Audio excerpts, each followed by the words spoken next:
Hey, what are you doing? You can't serve this to our family. Before I could react, my mother-in-law flipped the platter of food, spilling everything onto the floor. Do you really expect anyone to eat this? Make it again, you useless. Unbelievable.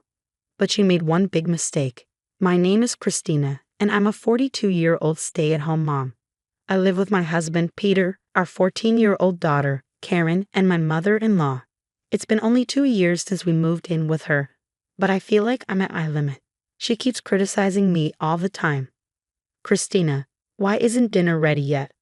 Sorry, I got home late from work. Work? You put work before family. If your job takes that much time, just quit. I can't do that. We need the money. You, shut up. If you're going to do housework, then don't work at all. But I couldn't quit.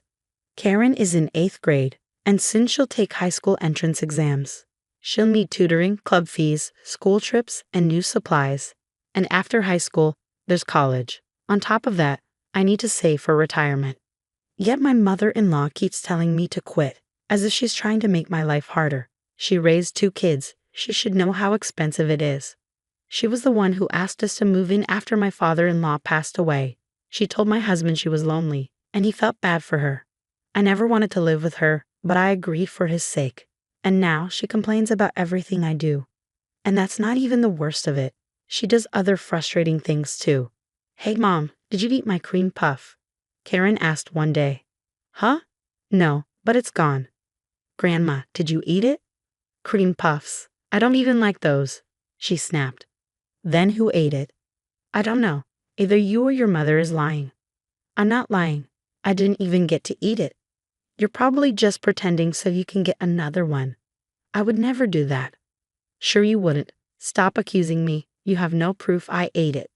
Then she stormed off to the bathroom, yelling, "You're a terrible wife and mother." Karen and I just stared at each other in disbelief. The next day, after she left to meet a friend, I was cleaning the house. When I went into her room, I found something in her trash can, a cream puff wrapper. I was furious. After all her yelling, she was the one who ate it. I told Karen, and she was disgusted.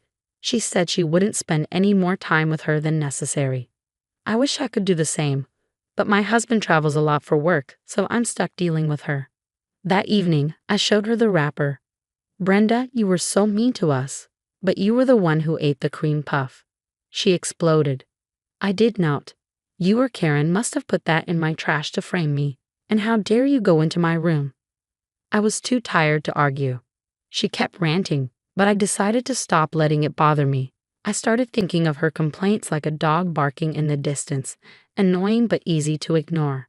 And the funny thing, she seemed more frustrated that I wasn't reacting. If she hates me so much, why doesn't she just ask us to move out? She treats me like trash, but acts sweet to my brother-in-law's wife, Zara. I found out that Zara went to the same high school as my mother-in-law. On top of that, she graduated from a top university and even worked as a model. Because of this, whenever we go outside with her, people notice her and come up to talk. My mother-in-law is clearly proud of her. But honestly, Zara isn't even her real daughter.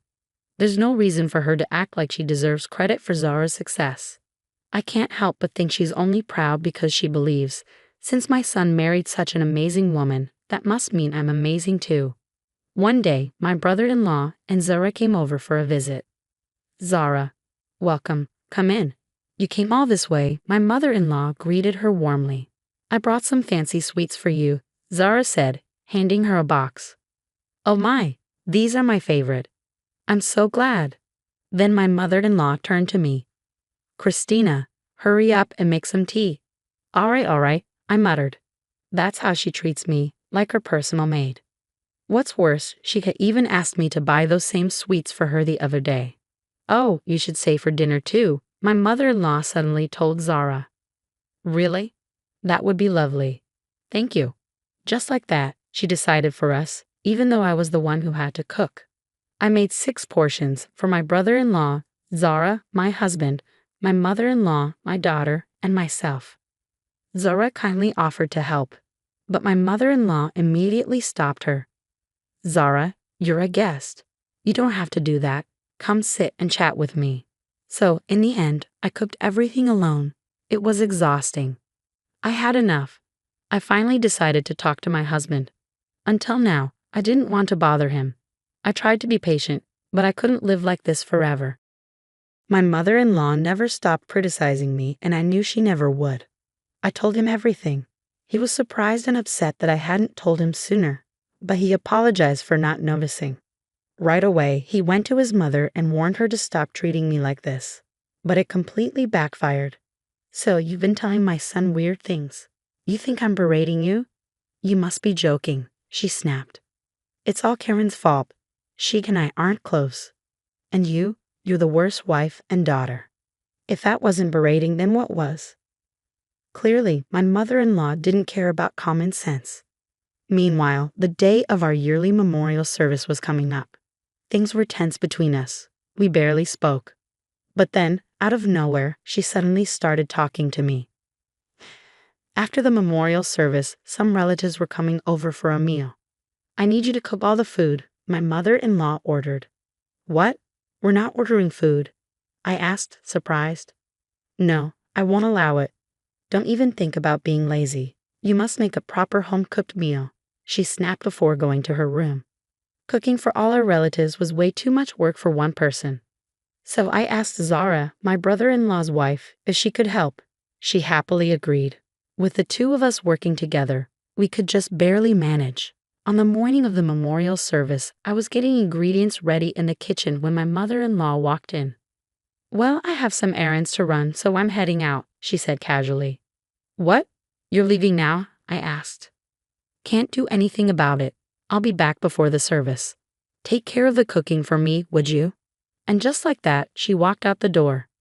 She probably thought I would ask her for help, so she ran off to avoid it. But honestly, I was relieved she was gone. As if right on cue, Zara stepped into the kitchen. Christina, let's do this, she said cheerfully. She was not only beautiful but also kind, and she was fast. With her help, the food was ready in no time. We just had to add the final touches.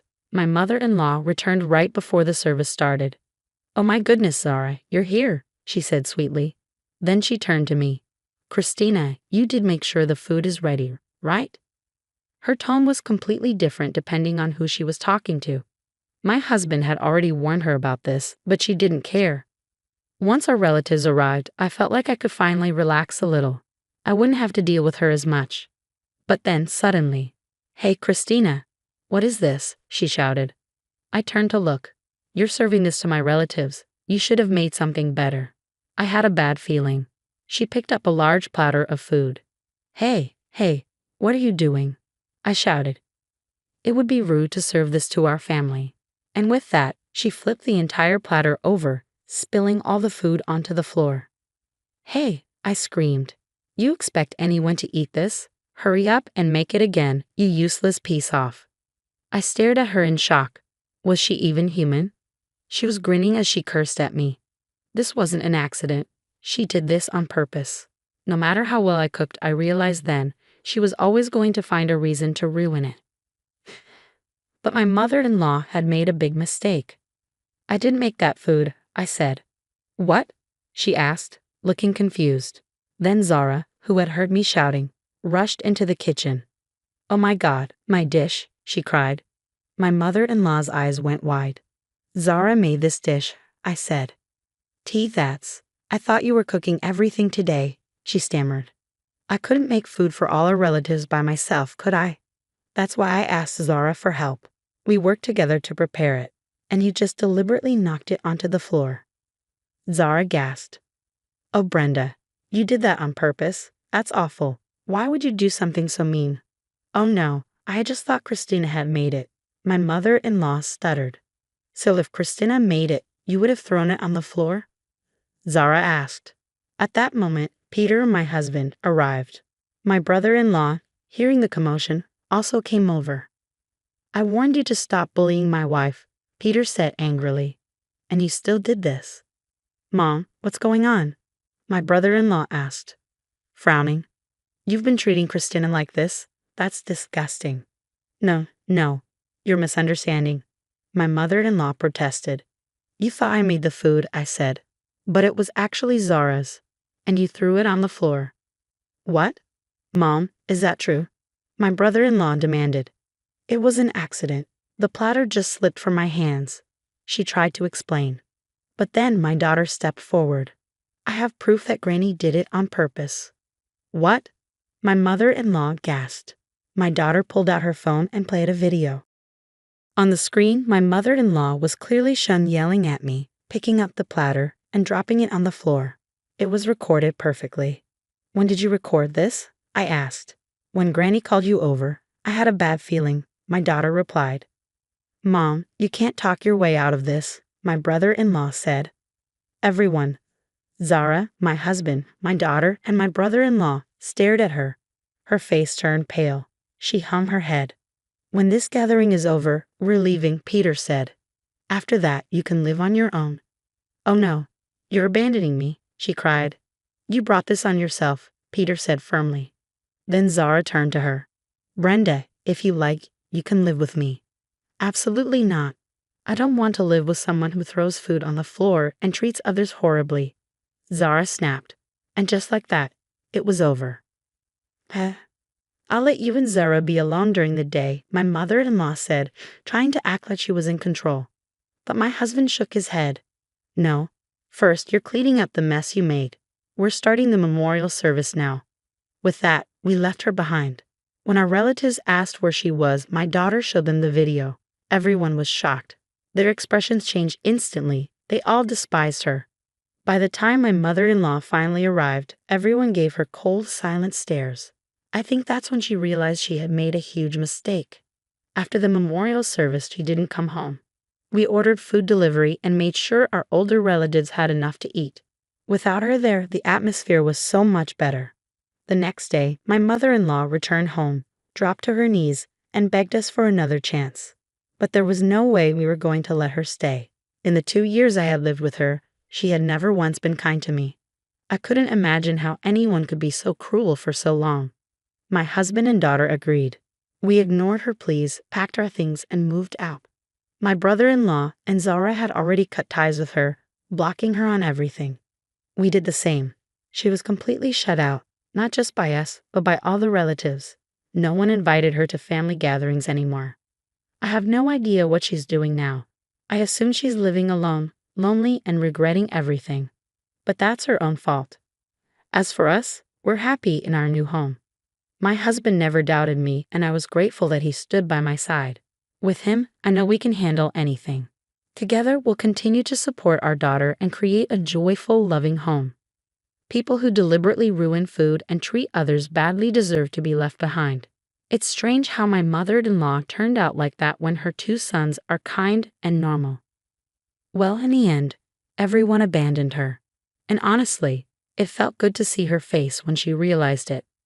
I hope Christina lives happily ever after with her wonderful husband and smart daughter. Thank you for reading. Please subscribe to our channel. I hope to see you in the next video.